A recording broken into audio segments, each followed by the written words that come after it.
In fact, all diseases have one thing in common. It's a decrease in electrical conductivity in the body, accompanied by an excess of electrons. So what happens is that it leads to an increase in negative charge, which then promotes processes, like the abnormal biosynthesis of proteins, which we observe in sick cells, for example.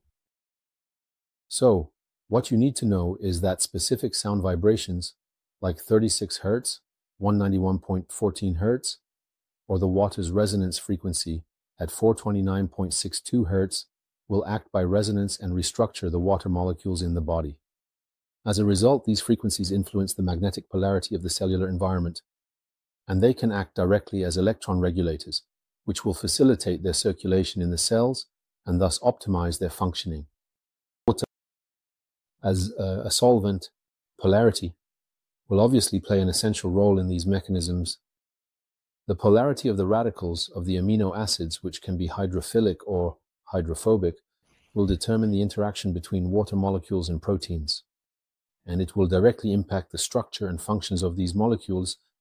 So, to summarize in a slightly more simplified way, because this is indeed a bit scientific, well, simply put, sound vibrations will increase.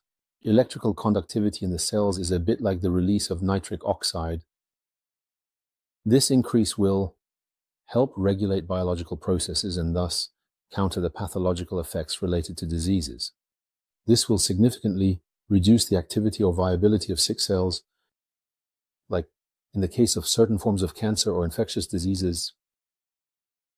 So you can access all these detailed protocols as well as to specific frequencies in the TSH application. So holistic sound therapy, also in my TSH training for a personal or therapeutic setting,